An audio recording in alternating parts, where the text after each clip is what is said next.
1장부터 지난 3장까지 살펴보셨던 내용의 핵심을 좀 하나만 설명드리면 이런 것입니다. 하나님께서는요, 자신의 약속대로 이스라엘 백성을 애굽 땅에서 인도해 내셨죠. 그리고 광야 40년을 지키고 보호하셔서 마침내 가나안 땅에 이르게 하신 거예요. 이제 가나안 땅 앞까지 왔어요. 와서 무슨 일이 있지요? 지도권이 변화됩니다. 모세와 그 이전 세대 다 죽고 이제 새로운 지도자 여호수아의 지도 아래 가나안 땅으로 진입하게 되는 거예요. 그게 여호수아서예요. 그런데 출애굽 또는 광야 여정에서 많은 어려움을 겪은 게 실은 사실이지만 가나안으로 진입하는 것만큼 어렵지는 않습니다. 이미 설명드린 것처럼 오히려 광야는 편안한 땅이에요. 진짜 싸움은 어디에서 시작돼요? 가나안 땅에서 시작된다니까. 이게 정복 전쟁이에요. 광야에서는요, 기껏해야 아말렉, 바산한 오, 이런 사람들 몇 사람 싸웠지요. 이제 가나안은 차원이 달라요. 게다가 당시 최고의 무기를 가진, 최고의 능력을 가진 사람들과의 전쟁을 치러야 되거든요. 그러니까 실은 가나안으로 들어가는 것 자체가 이스라엘에겐 큰 부담이에요. 우선은 가나안 땅으로 진입하는 첫 관문이 뭐냐면 요단강이었다니까요. 그런데 당시 이스라엘이 요단강을 건너는 건 한마디로 불가능이었어요. 왜냐하면 당시 요단은 봄철 수확기로 강이 범람하고 있었다니까요. 한 수심이 3m, 폭이 31m. 어떻게 건너실래요? 못 건너요. 그건 원래 불가능이었어요. 그런데 놀랍지요? 출애굽과 광야 40년 자체가 기적의 연속이었듯이 하나님께서 또 하나의 기적을 이스라엘 백성에게 일으키십니다. 애굽에서 나올 때 이스라엘 백성 앞에서 홍해를 가르셨던 하나님께서 가나안으로 들어가는 이스라엘 백성 앞에서 요단을 가르십니다. 그리고 실은 더 정확하게 얘기하자면 하나님의 말씀에 순종할 때 요단강을 마른 땅과 같이 건넜어요. 이것은 지금도 하나님의 백성들, 즉 교회에게 중요한 신앙의 신비를 알려줍니다. 하나님은 우리를 죄와 사망에서 건져내시기만 한 게 아니에요. 지난 주일날 제가 교회의 권세를 설명하면서 그런 말씀을 드렸는데, 영접하는 자, 곧 그 이름을 믿는 자들에게는 그 다음에 나오셔야 되는 거예요. 영접하는 자, 곧 그 이름을 믿는 자들에게는, 성격이 다르네요, 다들. 하나님의 자녀가 되는 권세를 주셨죠. 그때도 말씀드렸죠. 자녀 되는 것 자체가 이미 권세예요. 근데 그게 권세가 다 끝이 아니라 자녀들에게 허락하시는 권세가 있어요. 여호수아서는 무슨 내용이라고요? 여호수아는 죽어서 천국 가는 내용 아니에요. 성화의 과정에서 누리게 되는 엄청난 유업들을 우리에게 설명하는 거예요. 애굽에서 이끌어내신 게 끝이 아니라 가나안 땅에 들여 보내신다니까요. 죄와 사망에서 우리를 건지시고 끝내시는 게 아니라 놀랍게 하나님의 자녀로 이 땅에서 살아가는 영광스러움을 누리게 하시는 거예요. 이게 예수를 믿고 살아가는 거라니까요. 그러니까 예수를 믿는 사람들은 절대로 그의 영혼이 궁핍하지 않아요. 왜냐하면 예수를 믿는다는 것 안에는 마치 젖과 꿀이 흐르는 가나안 땅의 좋은 것을 누리듯이 아주 풍요로운 것들을 누릴 수 있기 때문에 그래요. 그런데 그 유업들은 자동적으로 오는 게 아니에요. 교회 안에 들어와서 앉아서 시간 지나면 얻는 게 아니라니까요. 마치 광야를 지나야 되는 것처럼, 요단강을 넘어서야 되는 것처럼 순간순간 감당하기 버거운 고난과 환난들이 들이닥치죠. 그런데요, 그 고난과 환난이 순종할 때 넘어서는 것이 되는 거예요. 누누이 말씀드린 것처럼 기독교 신앙은 환난이 일어난다라고 얘기했지 환난을 안 준다고 약속한 구절 하나 없습니다. 환난이 와요. 그런데 믿음으로 순종할 때 그 환난을 이겨요. 그래서 유업을 누릴 뿐 아니라 궁극적으로 하나님이 어떤 분이신가를 이해하게 되는 거예요. 요단강이 수심이 낮으면, 오늘도 조금 제가 이따 설명해야 돼. 요단강이 수심이 얕으면 깊은 데가 한 1m 정도 돼요. 그러니까 수심이 낮을 때 건너면 돼요, 안 돼요? 수심 낮을 때 40년을 광야를 지냈는데 그거 몇 개월 못 기다려요. 근데 아니라니까요. 하나님은 범람할 때 가래요. 하나님이 명령하신 거예요. 이스라엘이 머리 써서 그때 간 게 아니라 하나님이 지금 가라고 명령을 하신 거예요. 왜요? 고난이 클수록 경험하는 하나님의 능력이 커요. 문제가 클수록 하나님이 얼마나 전능하신 분인가를 알게 되는 거예요. 성경의 관심은 고난을 이기는 게 아니에요. 성경의 관심은 그 고난을 이기게 하시는 하나님을 이해하게 되는 거예요. 오늘 제가 새벽에 욥기 마지막 부분을 설명드렸는데 욥기의 마지막 결론이 뭡니까? 욥만이 아니에요. 세 친구가 하나님이 어떤 분이신가를 이해하게 되는 거예요. 욥만 이해하는 거 아니에요. 세 친구들도 이해하게 되는 거예요. 욥에게 하나님이 어떻다고 저떻다고 계속 얘기했는데 그 얘기 틀린 얘기 아니었죠. 그러나 완전하지 못했어요. 욥만이 아니에요. 세 친구들 역시 하나님에 대한 이해를 얻게 되는 거예요. 그래서 잠언이 우리에게 뭐라고 얘기하죠? 여호와를 아는 것이 명철이요. 믿으세요? 거룩하신 자를 아는 것, 하나님을 아는 게 우리에게 생명이에요. 그러니까 성경은 지금 그걸 설명하는 거라고요. 요단강은 한 번 사건으로 건넌 것으로 끝날 수 있지만 하나님에 대한 이해는 평생을 가는 거예요. 우리에게 중요한 건 요단강 같은 건 언제든지 건너는 거예요. 중요한 건 하나님을 알고 하나님과 함께 동행하는 삶을 누리는 거죠. 가나안을 진입하면서부터 그걸 경험하게 되는 거예요. 그런데 그 가나안을 건널 때 가나안을 건너는다. 요단강을 건널 때 요단강을 건너는 것과 관련하여 또 하나의 아주 중요한 사건이 하나 등장해요. 그게 오늘 저랑 읽으신 본문인데 저를 좀 한번 따라 하시겠어요? 기념비. 요단강을 건널 때 하나님께서 이스라엘 백성에게 명령하셔서 기념비를 세우게 하세요. 우리말로 얘기하면. 근데 그 기념비가 하나도 아니고 그 기념비가 2개예요. 자, 본문의 내용이 이런 것입니다. 지난 시간에 저랑 이제 예전에 그러니까 3장 살펴볼 때 살펴보셨던 것처럼 이스라엘 백성이 요단강을 건널 때 제일 앞에 뭐가 있었죠?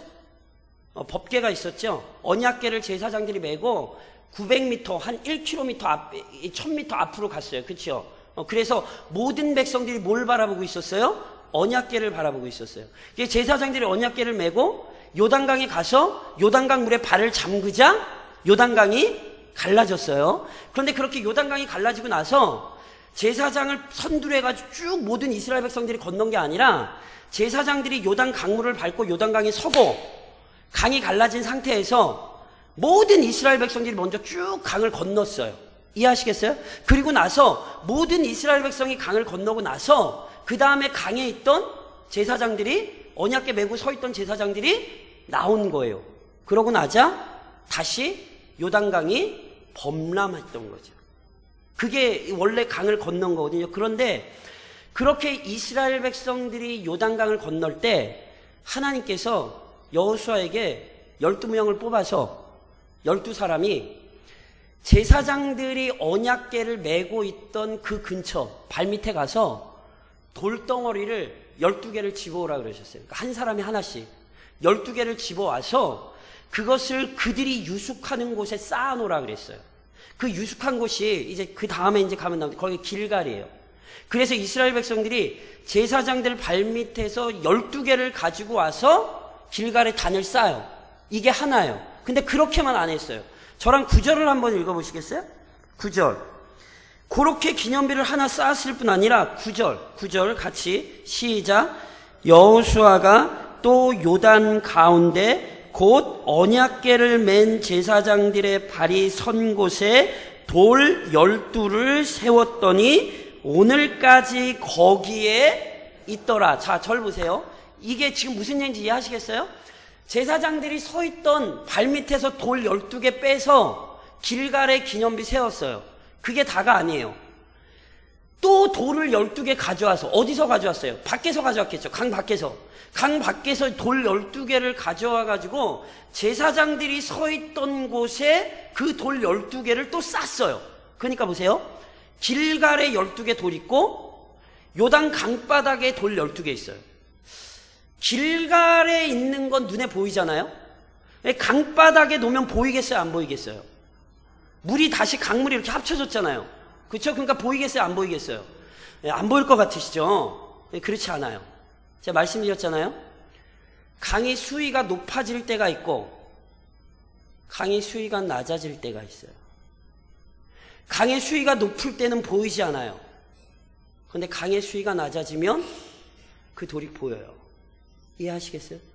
그러니까 밖에도 그리고 요단강 안에도 하나님께서 2개의 기념비를 그렇게 세우도록 명령하셨고 이스라엘이 그대로 행한 거예요. 그럼 이제 우리에게 중요한 건 이거죠. 왜 하나님께서 2개의 기념비를 세우게 하셨겠는가? 우선 하나님께서 기념비를 세우게 하시면서 정확히 말씀하셨어요. 하나님께서 행하신 일을 반드시 기억하도록 하시기 위해서. 그러니까 하나님이 행하신 일을 기억한다라고 하는 건 조금 더 다른 얘기로 하면 하나님을 기억하는 거예요, 실은. 그래서 이스라엘 백성들로 하여금 하나님을 항상 기억하게 하도록 기념비를 2개 세워놓게 하시는 거란 말이에요. 그리고 이것은 새롭지 않아요. 제가 예전에도 말씀드렸잖아요. 신명기 하면 저는 생각나는 노래가 있다니까요. 나를 잊지 말아요. 신명기 내용이 그거예요. 모세가 주구장창 무슨 얘기예요?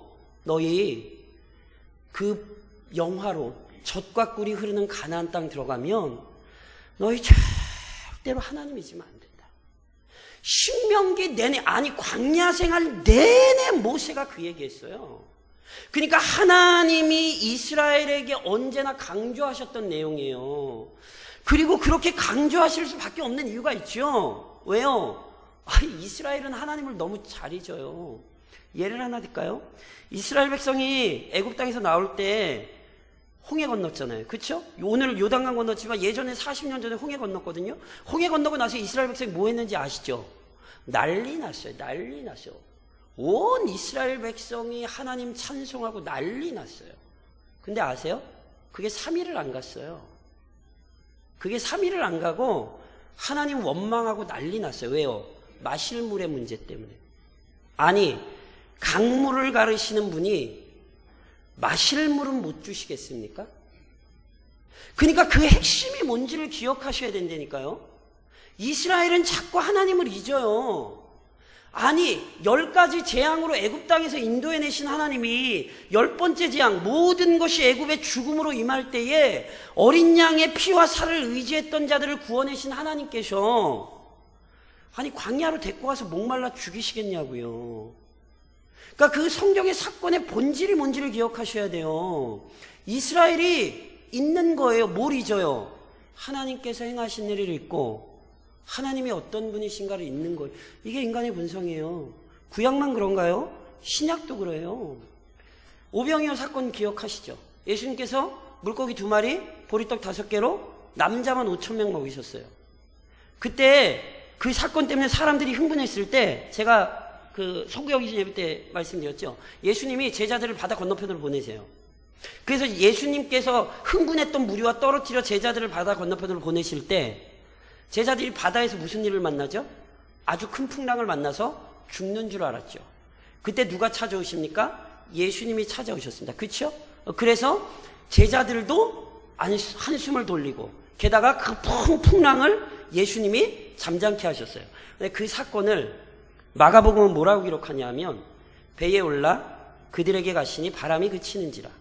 제자들이 마음에 심히 놀라니, 여기 놀랐다는 얘기는 의아스럽게 생각했다는 거예요. 우리 주님 대단해 이렇게 찬양했던 게 아니라 이게 뭔 일이야? 무슨 일인지 이해를 못했다는 거예요. 왜요? 이는 그들이 그 떡 떼시던 일을 깨닫지 못하고 도리어 그 마음이 둔하여졌음이로라. 불과 몇 시간 전에 오병이어의 기적을 일으키시는 주님을 보고 그 떡 지들이 먹었어요. 그 떡 먹은 지 불과 하루도 안 지났어요. 근데 뭐래요? 그 마음이 둔하여졌습니다. 이게 인간이에요. 잘 떠올려 보세요. 우리는 하나님을 자꾸 잊어요. 왜 그렇게 근심하고 걱정하세요? 왜 그렇게 마치 모든 세상의 짐을 다 지고 가는 양 그런 얼굴 표정들을 하고 계시냔 말이에요. 제가 누누이 말씀드리죠. 교회 올 땐 집에서 다리미로 얼굴을 가리고 오셔야 돼요. 그러시면 안 된다. 이게 우리라니까요. 이스라엘의 모습은 오늘 우리의 모습을 보여줘요. 그래서 하나님이 명령하시는 거예요. 니네 나 잊으면 안 된다고. 기념비를 세우는 이유는 분명해요. 하나님을 기억해야 돼요. 그리고 이것은 이후 이스라엘 역사에서 끊임없이 반복되죠. 이스라엘이 하나님을 잊었을 때 가나안 민족을 두려워할 수밖에 없었고, 이스라엘이 하나님을 잊었을 때 가나안 사람들이 섬기던 우상 그대로 따라 섬겼어요. 이스라엘이 하나님을 잊었을 때 어리석음의 역사를 끊임없이 반복했어요. 하나님은 가나안 땅 들어가면서부터, 아니 이미 들어오면서부터 하셨던 말씀 동일하게 하고 계신 거예요. 제발 좀 잊지 마라. 내가 어떤 일을 행했는지, 내가 도대체 누구인지 잊지 마라. 그래서 하나님이 기념비를 세우시는 거예요. 그래서 그 기념비를 볼 때마다 뭘 기억해야 돼요? 아, 하나님이 우리 앞에서 요단 가르셨지. 하나님이 우리와 함께 하시지. 이걸 기억해야 되는 거예요. 더 나아가서 왜 하나님이 기념비를 세우게 하셨냐면, 오늘 저랑 본문에 그런 내용을 읽으셨잖아요. 애들이 봐요. 애들이 돌무더기를 쌓아놓은 걸 봐요. 그때 엄마 아빠한테 묻는 거죠. 엄마 저게 뭐야? 아빠 저게 뭐야? 그럼 뭐라고요? 가르쳐야 된다는 거예요. 저게 뭔지 알아? 저게 원래 요단 강바닥에 있던 거거든. 그런데 우리가 가나안 땅 들어올 때 하나님께서 우리 앞에서 요단강을 갈랐어. 무슨 얘기를 하는 거냐면 두 가지 책임이 있어요. 하나는 가르쳐야 되는 책임입니다. 부모에게는요 반드시 가르쳐야 되는 책임이 있어요. 마땅히 행할 길을 아이에게 가르치라. 그리하면 늙어도 그것을 떠나지 아니하리라. 제가 말씀드리죠. 누누이. 부모는 죽을 때까지 부모예요. 절대로 잊으시면 안 돼요. 아시잖아요 이미. 그렇죠? 부모는 죽을 때까지 부모라니까요. 그러니까 그 얘기는 죽을 때까지 자녀 가르치셔야 돼요. 뭘로? 말씀으로, 믿음으로. 이게 책임이에요. 그런데 가르치는 책임이 있다는 건 뒤집어서 얘기하면 배워야 하는 책임이 있다는 얘기예요. 부모에게 가르치는 책임이 있다면 자녀에게는 배워야 되는 책임이 있어요. 그래서 동일하게 잠언에서는 뭐라고 가르칩니까? 내 아들아, 내 아비의 훈계를 들으며 내 어미의 법을 떠나지 말라. 잠언 15장 5절에 보니까요. 아비의 훈계를 업신여기는 자는 미련한 자요. 그러니까 항상 이스라엘은 이 두 가지가 동시에 강조됐어요. 부모들은 가르쳐야 되고요. 자녀들은 배워야 돼요.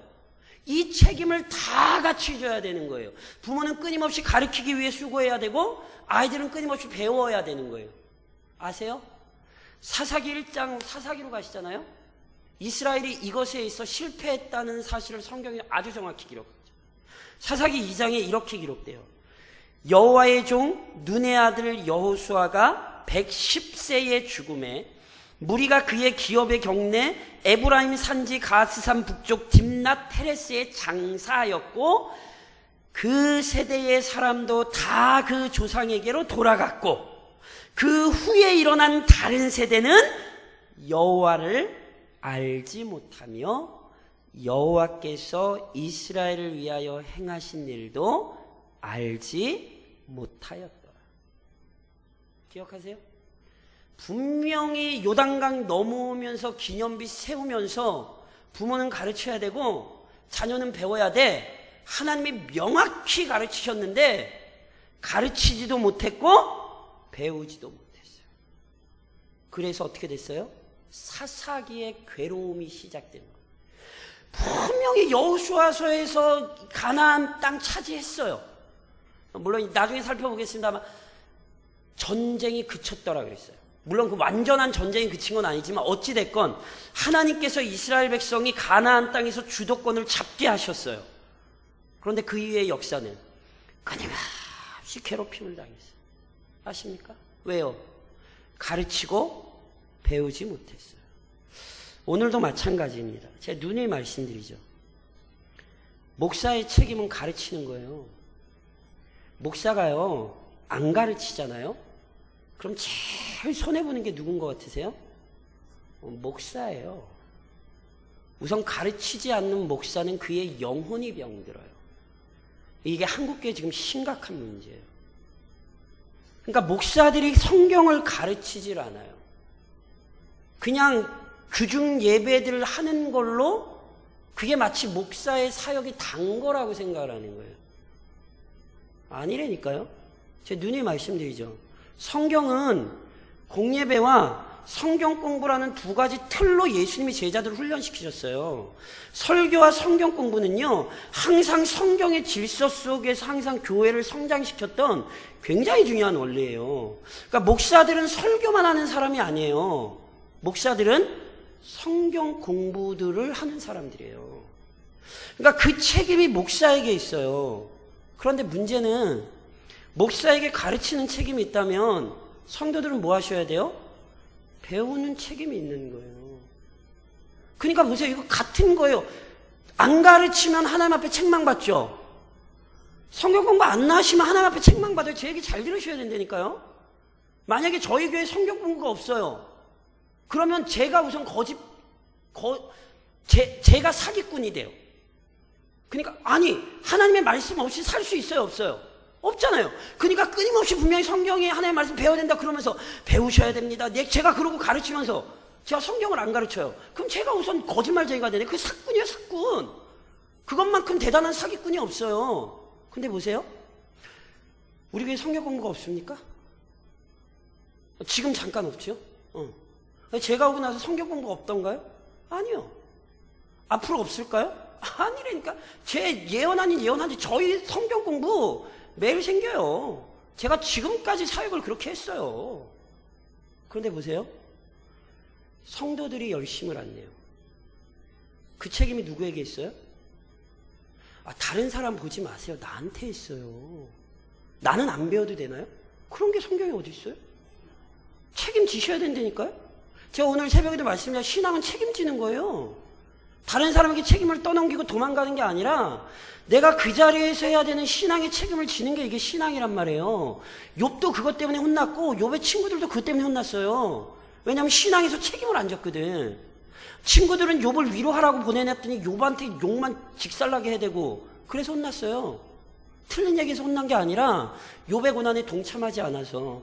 욥은 그 친구들을 우선 끌어안고 자신과 함께 갔어야 되는데 욥도 서로 싸워댔거든. 난 니네랑 얘기 안 해. 그게 다 혼났다니까요. 그러니까 저랑 우리 교회 같이 다 혼나실 수도 있어요. 저는 안 가르쳤다고 혼나고 안 배우셨다고 혼나고. 그러실래요, 안 그러실래요? 그러시면 안 되죠, 당연히. 이게 물려주지 못하는 세대는 멸절해요. 한국교회가 지금 이걸 경험하잖아요. 제가 말씀드렸죠, 예전에도. 할머니, 지금 할아버지 세대가 손주 세대를 책임을 지셔야 돼요. 왜냐하면 지금 젊은 세대가 빠진 핵심은 할머니, 할아버지 세대예요. 제가 지금 우리 성도들을 보고 뭐 비난하고 욕하는 게 아니에요. 이건 교회 역사가 우리에게 보여주는 거예요. 이걸 자꾸 피해가시면 안 된다니까요. 왜 중간이 뻥 펴버렸어요? 그 윗세대가 못 가르친 거예요. 이거는 절대 폐해갈 수 없어요. 왜냐하면 신앙은 가르쳐서 물려주는 거거든요. 그러니까 지금 뭐 하셔야 돼요? 손주 세대 책임지셔야 돼요. 왜냐하면 자녀 세대에 못 물려준 걸 손주 세대라도 물려주셔야 된다니까요. 이게 신앙의 질서예요. 이게 지금 이스라엘 역사예요. 하나님께서 이스라엘에게 이걸 가르치셨는데 이스라엘이 실패했다니까. 그래서 보세요. 여호수아 110세에 죽잖아요. 불과 몇 년 안 돼요. 그런데 이스라엘이 길갈 다 잊어버렸어요. 사사기에 뭐라고 기록한다고요? 다른 세대는. 참 재밌죠. 이게 왜 다른 세대예요?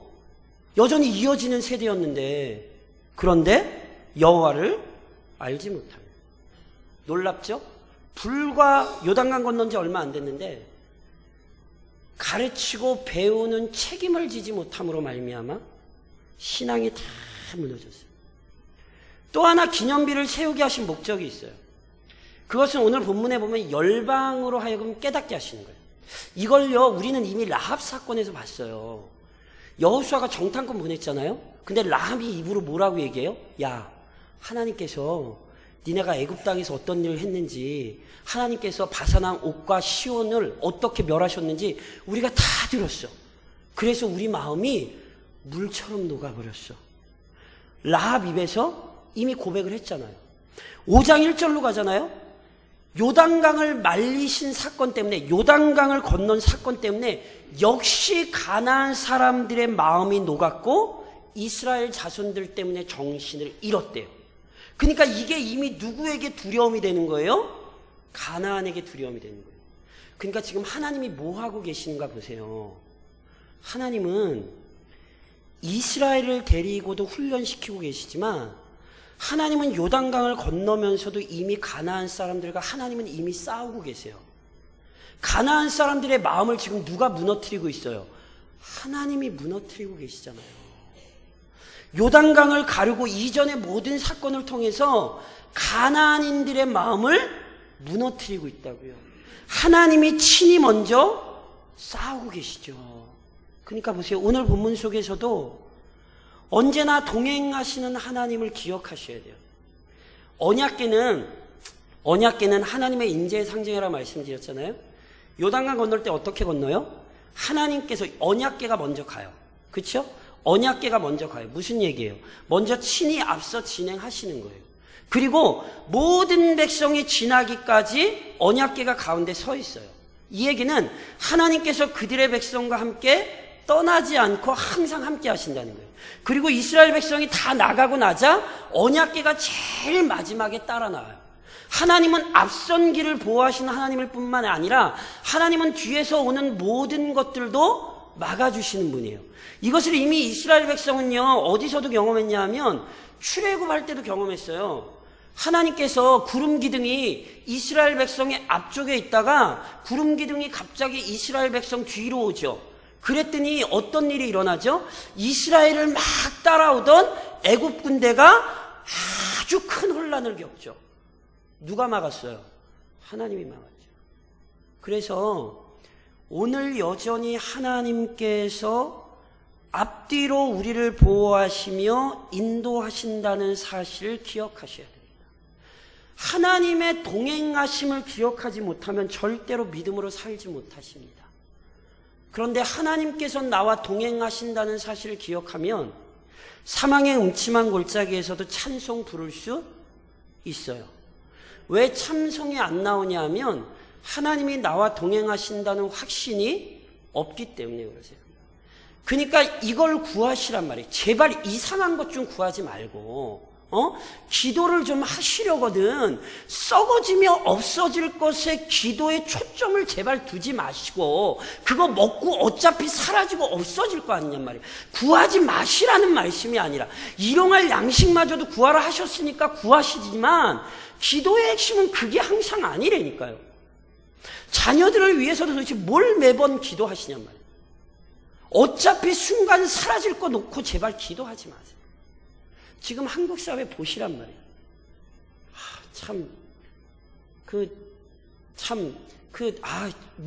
모르겠습니다. 나중에 어떻게 될지 모르겠지만 참 가슴 아픈 것 중에 하나는 이전 대통령이 장로라는 걸 온 국민이 다 안다는 사실이에요. 차라리 그걸 좀 모르면 좀 마음이 좀 편하겠는데 그분 장로라는 거 온 국민이 다 알거든요. 그러니까 주의하셔야 돼요. 하나님이 함께 하신다. 하나님이 보호하신다는 사실을 알면 쓸데없는 거 취하지 않으시게 돼 있어요. 그러니까 그 사실로 인해 우리의 신앙을 유지시키셔야 돼요. 더 나아가서 혹시라도 형식적인 신앙생활에 물들지 않도록 주의하십시오. 있는 것만큼이나 무서운 게 형식주의적 신앙입니다. 이스라엘은 있기도 잘 잊었지만 형식주의적으로 빠지기도 굉장히 잘했어요. 그래서 아시잖아요? 외형은 그대로 유지하고 있었어요. 보세요. 기념비가 이게 언제까지 있었는지 모르겠어요. 예수님께서 신약에 야 니네가 니네가 이렇게 하나님 찬양 안 하고 니네가 아브라함 자손처럼 안 살잖아. 하나님께서 이 돌들로도 아브라함 자손이 되게 할 수 있어. 거기가 그냥 일반적인 돌이 아니에요. 이 돌들이에요. 원문에 보면. 그래서 이 돌들이 도대체 뭐겠는가?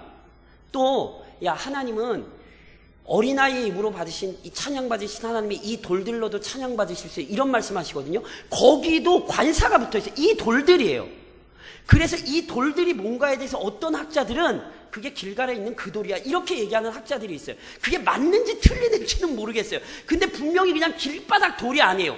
이 돌들이에요. 그러니까 실제로 예수님 시대까지 그게 기념비가 남아있을 수 있어요. 물론 정확한 건 모르겠어요. 그런데 아시죠? 뭐 예수님 시대까지 갈 것도 없어요. 이사야나 그 전 시대를 봐도 이 백성이 입술로는 나를 존경하나 그 마음은 내게서 멀도다. 이스라엘은 상번제가 그친 적이 없다니까요. 아침과 저녁에 드리는 제사가 끝난 적이 없어요. 그러니까 나중에 성전이 멸망하기 전까지 상번제는 항상 드려지고 있었어요. 그런데 그들은 형식주의적인 신앙에 빠져 있었던 거죠. 왜요? 너무 익숙해요. 그래서 말씀드리잖아요. 예배의 기쁨과 감격이 있는가를 확인하시는 것은 굉장히 중요합니다. 지금까지 지내온 것 주의 크신 은혜라. 그 찬송 부를 때 정말 마음이 뜨거워지세요? 아니면 그냥 눈 감고도 부를 수 있는 찬송이니까 유행가 부르듯이 흥얼거리세요? 이 사실을 항상 확인하셔야 된다니까요. 예배에 그렇게 참석하는데 예배에 은혜가 안 되면 이거 뭔가 심각한 문제가 있는 거예요. 이걸 그냥 그러려니 넘어가실 문제가 아니에요. 기도하러 나오긴 나오는데 기도가 잘 안 된다. 한두 번 이러실 수 있어요. 왜냐하면 우리의 영혼은 때로는 이렇게 깊은 침체를 경험할 때가 있기 때문에 기도의 생활이 이렇게 실은 잘 이루어지지 않을 때가 분명히 있어요. 근데 그게 몇 년이 되고 그것이 시간이 길어지는데도 우선은 내 마음에 아무 부담이 없다? 이건 형식주의예요. 잘 기억하셔야 돼요. 목사가 얼마든지 형식주의적으로 설교할 수 있어요. 그러니까 그냥 똑같은 얘기 가져와서 그냥 똑같은 얘기 하면 되거든요. 그러니까 이게 얼마나 무서운 적인지를 기억을 하셔야 된다니까요. 그러니까 잊지 말라라는 건 단순히 기억만 하고 있으라는 게 아니라 끊임없이 우리의 신앙을 확인하여 형식주의에 물들지 않도록 깨어 계셔야 되는 거예요. 간절함이 없는 예배, 진정성이 없는 기도, 그의 영혼이 이미 죽은 것입니다. 그게 이스라엘의 모습이었다는 사실을 잊지 마십시오. 더 나아가서 눈이 말씀드린 것은 이거 교회 얘기예요. 교회. 개인 얘기 아니에요. 여호수아서는 하나님이 어떤 분이신지 그리고 그가 인도하는 하나님의 백성 즉 교회가 어떤 곳인지를 우리에게 설명하는 책이라니까요. 그러니까 보세요. 오늘 하나님께서 요단강을 건널 때도 돌을 몇 개? 12개. 12지파. 그러면 그 12지파에 누구도 들어간 줄 아세요? 앞서 살펴봤죠. 루벤, 므낫세, 갓 지파, 두 지파 반. 이 두 지파 반은 이미 요단 동편의 땅을 얻었다니까요. 그쵸? 그러니까 실은 12개를 들 필요가 있어요, 없어요? 두 지파 반은 이미 요단 동편에 얻었잖아요. 그쵸? 그러니까 넘어가는 사람들은 실은 9지파밖에 안 돼요. 10지파예요. 9지파 반밖에 안 되는 거예요. 근데 돌은 몇 개를 집어요? 12개를 집어요. 왠지 아세요? 이스라엘은 하나기 때문에 그래요. 요단강이 이스라엘의 정체성을 나눌 수 없어요. 요단 동편에 살든지 요단 서편에 살든지 이스라엘은 항상 하나예요. 그래서 오늘 본문에 읽진 않으셨지만 13절, 12절, 13절에 보면 르우벤과 갓 자손과 므낫세 반지파의 얘기가 또 나와요. 이들이 이미 무장하고 뭐하고 있어요? 앞서 건넜다는 사실을 성경이 기록해요. 이게 하나됨을 강조하는 거예요. 특별히 다 잘 아시죠? 헌법 뭐 얘기하고 하면서 대한민국의 정통이 어디 있느냐, 임시정부 수립이 언제냐 이런 거 가지고 싸우죠. 3.1절이면 3.1절 기념식 하죠. 왜 하죠? 한 역사를 같이 기억하는 건 오늘 우리가 누구인지를 기억하게 하는 거예요. 그래서 사람들이 요즘 세월호 사건도 마찬가지잖아요. 그것을 한국 사회에 꼭 기억시키고자 하는 이유가 뭐죠? 실은 그 사건을 겪은 우리가 누군지를 좀 잊지 말고 기억하자는 거잖아요. 촛불 가지고 왜 그렇게 다들 난리쳐요? 우리가 촛불 세대다 그 얘기 왜 그렇게 강조해요? 그 역사적인 하나의 사건 속에서 오늘 우리가 누구인지를 잊지 않도록 기억하자는 거잖아요. 마찬가지로 이게 기억하는 중요한 이유예요. 요단강을 건너서 기념비를 세우는 건, 그 사건을 돌 12개를 하나 모아놓고 세우는 건 우리는 같이 요단강을 건넌 사람들이고 우리는 이 위대한 일들을 함께 경험한 사람들이야. 우리는 한 공동체고 우리는 하나의 하나된 백성이야. 이걸 떠올리는 거라니까요. 그래서 보세요. 우리도 60주년을 기억하잖아요. 왜요? 이유는 하나예요. 마치 이스라엘 백성들에게 돌로서 기억하게 하신 것처럼 60주년 우리가 지내면서 하나님이 우리를 인도하셨지. 그리고 우리가 그 안에서 한 몸으로 부름받았지. 그러니까 이걸 기억하지 못하고 지나가시면 60년, 70년이 돼도 그 소용없는 거예요. 그냥 시간만 지나간 거예요. 그 역사적인 사건들 속에서 하나님이 우리를 어떻게 인도하셨는지, 그리고 지금 하나님과 우리가 어떻게 동행하고 있는지, 이걸 기억시키는 거라니까요. 그래서 오늘 우리는 이걸 기억해야 돼. 우리가 한 공동체구나. 특별히 우리에겐 기억하는 아주 중요한 사건이 있죠. 그 십자가입니다. 십자가. 지금 우리가 그 십자가를 기억하는 아주 중요한 절기를 보내고 있잖아요. 아까도 말씀드렸던 것처럼 우리가 사순절이라는 용어에, 그 사순절 기간에 캐톨릭 이단이 이상한 것들을 집어넣기 때문에 우리가 그 사순절 용어를 사용하지 않고 그 교동문을 사용하지 않는 거지, 누누이 말씀드렸던 것처럼 우리 믿음의 선배들은요, 그리스도의 고난과 그리스도의 생애와 그 모든 사역을 실은 지금 깊이 묵상하던 시간이에요. 단순히 종려주일과 고난주간만이 아니라 그때 우리가 더 깊이 열심을 내긴 하지만 지금 교회 절기로 그 모든 사건들을 깊이 가슴에 새기는 기간이라니까요. 그래서 뭐가 생각되는 거예요? 아까 우리 권사님이 기도하실 때도 했지만 그리스도의 피로 값주고 샀잖아요. 그걸 잊으면 교회는 이미 무너진 거예요. 그리스도의 피로써 우리가 하나의 공동체가 됐다는 사실을 잊으면 이미 교회는 사라진 거라니까요. 교회 단건물은 있을지 모르지만 그리스도 안에서 하나된 하나님의 백성이라는 정체성은 이미 사라진 거예요. 그러므로 이걸 기억하셔야 돼요. 우리는 한 공동체요 하나님의 백성이다. 그래서 결국 우리는 부르심에 합당하게 하나님의 영광을 위해 이 땅을 살아가는 거예요. 오늘 본문에서 제가 뭐 다 살펴보진 않아서 4장 제가 말씀드렸죠. 1장에서 2장까지 사건이 제일 중요해요. 그 여호수아 다 끝낸 거예요, 실은. 중요한 논리를. 그러면서 하나는 좀 기억하고 넘어가셔야 돼요. 하나님께서 여호수아서를 시작하실 때 여호수아에게 약속하신 게 있어요.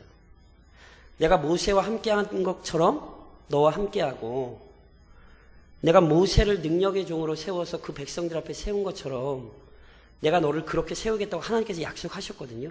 그래서 보세요. 그 약속대로 오늘 14절을 좀 한번 보시겠어요? 4장 14절. 4장 14절입니다. 4장 14절 한 절 여기 보면 요단강을 건넌 사건의 결과 중 하나를 성경이 이렇게 기록해요. 같이 읽겠습니다. 14절 시작. 그날에 여호와께서 이 모든 이스라엘 목전에서 여호수아를 크게 하시매 그가 생존하는 날 동안에 백성이 그를 두려워하기를 모세를 두려워하던 것 같이 하였더라. 보세요. 하나님께서 여호수아를 부르실 때 내가 너와 함께하여 백성이 너를 두려워하게 할 거야. 하나님이 약속하셨거든요. 요단강을 건너면서 실제로 그것이 확정돼요. 그래서 모세처럼 여호수아가 이스라엘 백성 앞에 존귀한 자가 돼요. 이게 오늘 우리에게 왜 중요한 줄 아십니까? 하나님 앞에 순종하잖아요. 그럼 그 사람을 하나님이 존귀하게 만드세요. 우리는 자꾸 스스로 자신을 존귀하게 만들려고 해요. 그래서 자꾸 직분도 떼다 붙이고 어떤 헌신도 떼다 붙이고 자꾸 뭔가를 떼다 붙이려고 그래요. 제가 지난주에 말씀드린 직분은요, 개인의 명예를 위해 주어지는 게 아니에요. 절대로 그렇게 착각하시면 안 돼요. 직분은 그리스도를 머리로 한 교회에 하나님께서 그 몸을 세우기 위하여 친히 수여하시는 은혜이지 자신을 입증하고 자신을 드러내는 방편이 아니에요. 스스로 존귀하게 되려는 자 하나님이 낮추실 겁니다. 그런데 하나님께 순종하는 자, 하나님을 존귀케 하는 자, 하나님이 그 사람을 존귀케 하십니다. 이게 여호수아가 우리에게 보여줘요. 다시 말씀드리면, 좀 크게 설명을 드리면, 세상 사람들에게 영광스러운 교회가 되는 방법은 정확해요. 순종하면 돼요. 그러면 세상이 두려워하는 교회가 돼요. 그런데 자꾸 세상과 타협하고 세상에게 잘 보이려고 하면 교회는 부패하고 그 교회의 권위는 추락하는 거예요. 세상과 절대 친구가 되려고 하지 마세요. 세상은 우리가 나아가서 복음으로 회심시켜야 되는 긍휼의 대상이지 우리가 의지하거나 의존하거나 우리가 친하게 지내야 되는 대상이 아닙니다. 이 시대의 교회의 권위가 추락하는 이유는 분명해요. 세상을 따라가니까 그래요. 그러므로 순종의 자리로 오셔야 돼요. 이 신서면 지역에서 대광중앙교회가 존귀하게 되는 방법은 아주 정확해요. 하나님께 순종하십시오.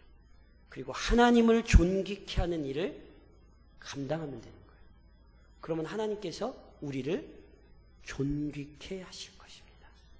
그러므로 특별히 창립 60주년을 맞으며 진짜로 우리가 존귀케 해야 되실 하나님을 존귀케 하는 믿음의 좀 교회가 되실 수 있기를 우리 주님 이름으로 부탁